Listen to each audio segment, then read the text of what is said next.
अब आप ये समझो कि एक नया कसिनो खुला है मार्केट में। उस कसिनो में पहला प्लेयर एंटर करता है जिसका नाम है ए बी सी, या ए लिख दो उसका नाम।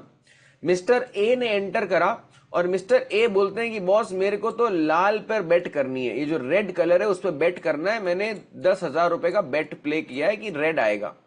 अब मिस्टर ए क्या सोच रहा है दिमाग में कि भाई लाल काला और दो ही तो ग्रीन है, तो मेरी चांसेस जीतने के काफी हाई हैं, तो चलो प्रोबेबिलिटी कैलकुलेट करते हैं। टोटल नंबर आप मेरे को बता सकते हो कितने हैं?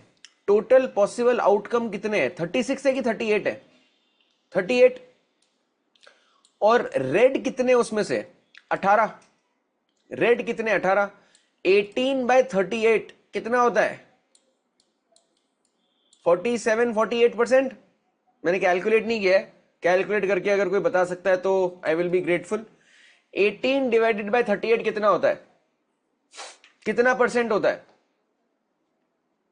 बहुत इंटरेस्टिंग है, पूरा पूरा बिजनेस मॉडल समझो। 47 या 48%? चलो 47%, ठीक है। तो अगर मैं रेड बेट करूंगा तो कसिनो जीतेगा कितने आउटकम्स में? 20/38? यस और नो? भाई अगर मैं खेल रहा हूं कसिनो के अगेंस्ट, तो अगर मेरे जीतने की प्रोबेबिलिटी 47 है तो मेरे हारने की प्रोबेबिलिटी 53 है। यस और नो? अगर मेरे जीतने की 47 है तो मेरे हारने की 53 है, और अगर मेरे हारने की 53 है तो कसिनो के जीतने की 53 है। तो अब अगर मैं आया एज अ पर्सन ए और लाल कलर आ गया, तो कसिनो को मेरे को 10,000 रुपए देने पड़ेंगे। यस और नो? कसिनो को मेरे को 10,000 रुपए देने पड़ेंगे। यस और नो? अच्छा, प्रोबेबिलिटी जीतने की ज्यादा किसकी है, कसिनो की है कि मेरी है? Theoretically number point of view से ज्यादा प्रोबेबिलिटी जीतने की किसकी है, कसिनो की है कि मेरी है? कसिनो की है। बट अभी हारा कौन? अभी किसने पैसे भरे, कौन हारा? कसिनो। ठीक है। अब पर्सन बी एंटर करता है मार्केट में। पर्सन बी सेम चीज ब्लैक पे करता है कि मेरे को 10,000 रुपए बेट करने ब्लैक पर। प्रोबेबिलिटी सेम रहेगी, यस और नो? प्रोबेबिलिटी सेम रहेगी, यस और नो? 47-53, ठीक है। बॉल, ये जो कसिनो है, ये जो रूले है, ये घूमा और ब्लैक कलर आ गया। अभी कौन जीता, कसिनो या प्लेयर? बॉल घूमी और बॉल ब्लैक पर आ गई, फिर से प्लेयर जीत गया, कसिनो को फिर से 10,000 भरने पड़ गए। मैंने स्टार्टिंग में बोला था ये नया कसिनो है, तो यहां पर पर्सन ए आया 10,000 रुपए जीत के चला गया, पर्सन बी आया 10,000 रुपए जीत के चला गया। लेट से पर्सन सी आया, उसने फिर से लाल पे बैट कर दिया और लाल आ गया, तो पर्सन सी भी जीत गया। तो अभी क्योंकि ये नया कसिनो है, सिर्फ 3 लोग आए खेलने के लिए, इसीलिए कसिनो अभी हार रहा है। पर अगर मैं बोलूं कि पूरे दिन में अगर 1 लाख लोग ये गेम खेलेंगे तो कौन जीतेगा, प्लेयर या कसिनो? इसका जवाब दो। अभी 3 लोगों ने खेला है, तो शॉर्ट टर्म में प्रोबेबिलिटी कसिनो के अगेंस्ट वर्क कर रही है। क्यों? क्योंकि कसिनो का बिजनेस मॉडल है कि भाई मैं 53% टाइम्स मैं अपने पैसे बनाऊंगा। मतलब अगर 100 बंदे खेलेंगे तो 53 से मैं जीतूंगा, 47 से मैं हारूंगा। कौन से 53 से जीतूंगा, कौन से 47 से हारूंगा, ये मेरे को नहीं पता, पर 53 टाइम्स मैं जीतूंगा, 47 टाइम्स मैं हारूंगा। तो अगर पहले के 3 लोग आए और वो मेरे से जीतकर चले गए, तो ये तो मेरे बिजनेस मॉडल का पार्ट था ना। 47% टाइम्स तो मैं हार रहा हूं ना। How many of you are understanding? जितने ज्यादा लोग खेलेंगे उतना कसिनो के लिए बढ़िया है। ये किसको समझ में आया?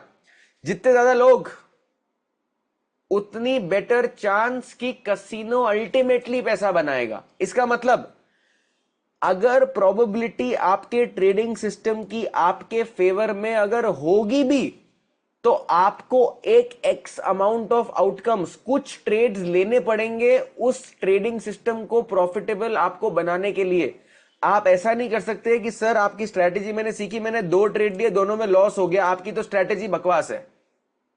आपको 50 से 70 ट्रेड लेने पड़ेंगे सेम स्ट्रैटेजी में, इन 50 से 70 ट्रेड में 70% ट्रेड विनिंग होंगे। किसको समझ में आया? Number of outcomes have to be big enough for probabilities to play in your favour. मतलब नंबर ऑफ ट्रेड ज्यादा होने चाहिए। अब इसका मतलब ये नहीं कि हर 2 मिनट में एक ट्रेड पंच कर दिया। आपके सिस्टम के अकॉर्डिंग जो ट्रेड्स आपको बाजार दे रहा है वो आप ट्रेड लीजिए, क्योंकि अगर आप बहुत कम ट्रेड्स लोगे तो प्रोबेबिलिटी आपके फेवर में वर्क ही नहीं कर पाएगी। अच्छा, अगर पहले 3 कस्टमर आए और कसिनो ने 10-10 हजार रुपए हारे और मैंने बोला यार कसिनो बंद कर दो, तो लॉस मेकिंग बिजनेस है, मेरे से बड़ा बेवकूफ हो सकता है क्या कोई? नया कसिनो खोला, 3 लोग आए, तीनों से मैं हार गया एज ए कसिनो, तो मैं कसिनो की दुकान बंद कर दूंगा क्या? आप बताओ, क्या मैं मेरी कसिनो की दुकान को, मेरे कसिनो के बिजनेस को बंद कर दूंगा? नहीं, मैं ज्यादा से ज्यादा लोगों को लेकर आऊंगा कि आप भी खेलो, आप भी आओ, आप भी ये रूले घुमाओ, क्योंकि मेरे को मेरे बिजनेस मॉडल का जो स्ट्रेंथ है वो पता है। जितने ज्यादा लोग उतनी ज्यादा चांस की प्रोबेबिलिटी अल्टीमेटली मेरे फेवर में वर्क करेगी। तो जब मैं आपको मेरे ट्रेडिंग सिस्टम्स लाकर दूंगा जिसमें 70% की on an average win rate होगी, इसका मतलब है कि अगर आप 100 ट्रेड लोगे, 100 ट्रेड्स लोगे, तो उसमें से 70 आपके विनिंग ट्रेड्स होंगे और 30 आपके लूजिंग ट्रेड्स होंगे। अब इन 100 में से कौन से 30 लूजिंग होंगे और कौन से 70 विनिंग होंगे, क्या वो पता है आपको? 100 ट्रेड लेने हैं, 100 में से पहले 5 लॉस वाले होंगे कि पहले 5 प्रॉफिट वाले होंगे, क्या आपको पता होगा? क्या ये चीज किसी को भी पता हो सकती है? तो इसका मतलब यह है कि अगर मैंने मेरे पहले 5 ट्रेड लिए और मेरे कैपिटल को 0 कर दिया, तो मैं बाकी 95 ट्रेड्स का तो पार्ट बन ही नहीं पाऊंगा ना। 5 ट्रेड लिए, 5 में लॉस हो गया, क्या वो एक्सपेक्टेशन थी ऑलरेडी? क्योंकि पता है ना 100 में से 70 प्रॉफिटेबल होंगे, 30 लॉस मेकिंग होंगे, तो पहले के 5 लॉस मेकिंग हो सकते हैं। किसको समझ में आ रहा है जो मैं बोल रहा हूं? पहले के 5 प्रॉफिटेबल भी हो सकते हैं। तो कुछ ट्रेडर्स जो 4-5 ट्रेड में अपनी कैपिटल को वाइप आउट कर देते हैं, वो पैसा इसीलिए लॉस कर रहे हैं क्योंकि वो बाकी 95 ट्रेड्स में पार्टिसिपेट ही नहीं कर रहे जिनमें से 70 में वो पैसा बनाते। किसको समझ में आया? नंबर ऑफ आउटकम ज्यादा होने चाहिए, तभी जाकर इस धंधे की मैथ चलेगी। और उसके लिए एक दिन में 10-10 ट्रेड नहीं लेने, आपको एटलीस्ट 45 डेज तक सिस्टम को फॉलो करना है। हर दिन 2 ट्रेड लोगे, 45 दिन तक ट्रेड करोगे तो टोटल 90 ट्रेड ले लोगे। उस 90 ट्रेड में आपको दिख जाएगा कितने प्रॉफिटेबल है, कितने लॉस मेकिंग है। तो इसका मतलब यह है कि मेरे को हर एक ट्रेड को एक इक्वल रिस्क अमाउंट एलोकेट करना पड़ेगा, क्योंकि मेरे लिए हर एक ट्रेड उतना ही इंपॉर्टेंट है जितने बाकी ट्रेड्स हैं। हम एक गलती कर देते हैं कभी कभी, जोश में आकर, ज्यादा जोश खाकर एक कोई ट्रेड पर एक्स्ट्रा ऑर्डिनरी रिस्क ले लेते हैं और बाकी सब ट्रेड्स में चिंटू सा रिस्क लेते हैं। तो जिस ट्रेड में ज्यादा रिस्क लिया वो तो हमारे फेवर में जाता नहीं है, और जिस ट्रेड में इतना सा रिस्क लिया वो हमारे फेवर में चला जाता है। तो होता क्या है कि लॉस तो हो रहा है इतना बड़ा, प्रॉफिट हो रहा है इतना छोटा, तो धंधा कैसे चलेगा भाई? How many of you are understanding this? ये एग्जाम्पल मैंने इसलिए लिया, ये समझाने के लिए कि एक कसिनो, एक बिजनेस भी इसी पॉइंट पर धंधा करता है, पैसा बनाता है कि मैं 100 आउटकम्स में मेरी जीत होगी, 1, 2 या 4 आउटकम में मैं अपने आप को या अपने धंधे को जज नहीं कर रहा। आई बात समझ में? तो per trade risk amount has to be standardized. ये ट्रेड जो पर ट्रेड रिस्क का अमाउंट है, रिस्क पर ट्रेड, या इसको एक और चीज बोल सकते हो 1 यूनिट ऑफ रिस्क, जिसको हम 1 आर भी बोलते हैं। 1 यूनिट ऑफ रिस्क या 1 आर, 1 यूनिट ऑफ रिस्क या 1 आर जो है वो स्टैंडर्डाइज्ड तरीके से 0.5% ऑफ कैपिटल होना चाहिए। I repeat, risk per trade standardised तरीके से 0.5% ऑफ कैपिटल होना चाहिए, इससे ज्यादा नहीं होना चाहिए। अब आप बोलोगे सर 0.5% ही क्यों, 1% क्यों नहीं? आधा परसेंट इसलिए क्योंकि अगर आप 100 ट्रेड भी लेते हो और पहले के 30 भी गलत होते हैं, वर्स्ट केस सिनेरियो कि पहले के 30 के 30 गलत ट्रेड हो गए, जो हो ही नहीं सकता, बट फिर भी मैं कहता हूं 30 के 30 गलत हो गए, आपका कैपिटल ड्रॉडाउन सिर्फ 15% है। ठीक है, तो चलो एक एग्जांपल लेता हूं। अगर आप 1 लाख रुपए की कैपिटल से ट्रेडिंग कर रहे हो, 1 लाख रुपीस का ट्रेडिंग कैपिटल है, तो आपका पर ट्रेड रिस्क या 1 आर या 1 रिस्क यूनिट, मतलब आप इसको 1 रिस्क यूनिट भी बुला सकते हो, इसको आप 1 आर भी बुला सकते हो। ठीक है, आप इसको पर ट्रेड रिस्क भी बुला सकते हो। सारी चीजों का अर्थ एक ही है, मतलब एक ही है। ये जो 1 आर या 1 रिस्क यूनिट या पर ट्रेड रिस्क है, ये आधा परसेंट ऑफ 1 लाख होगा। तो 1 लाख का आधा परसेंट कितना हुआ? 500 रुपए। तो आपको हर ट्रेड में without fail risk per trade 500 रुपए ही है। भले ही 1 रुपए का एसएल हो, 5 रुपए का एसएल हो, 50 रुपए का एसएल हो, इंट्राडे हो, स्विंग हो, पोजिशनल हो, कोई फर्क नहीं पड़ता, पर ट्रेड रिस्क 500 रुपए का ही होगा। अब सवाल ये आता है कि सर इसमें क्वांटिटी कितनी लेंगे, वो कैसे कैलकुलेट करें? उसको हम बोलते हैं पोजीशन साइजिंग, उसको हम बोलते हैं पोजीशन साइजिंग।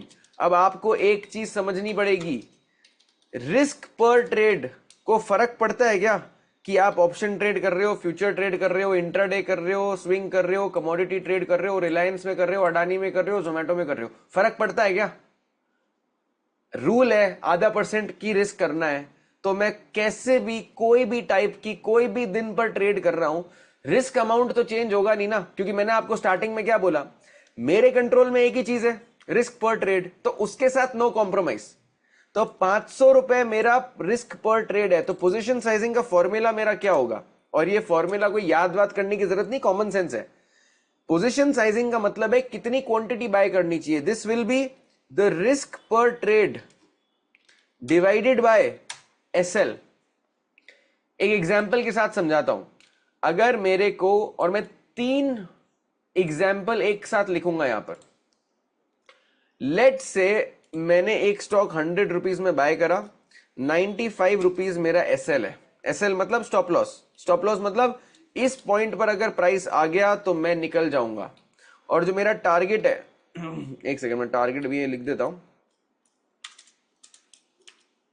जो मेरा टारगेट है वो है 110 रुपए। ठीक है, इस केस में मेरा जो स्टॉप लॉस है वो कितने रुपए का है पर शेयर बेसिस पर, का कोई बता सकता है? एक शेयर लूंगा इस स्टॉक का और एसएल हिट हो गया तो कितने रुपए का एसएल है? 5 रुपए का। तो मेरी पोजीशन साइज इस सिनेरियो में कितनी होगी?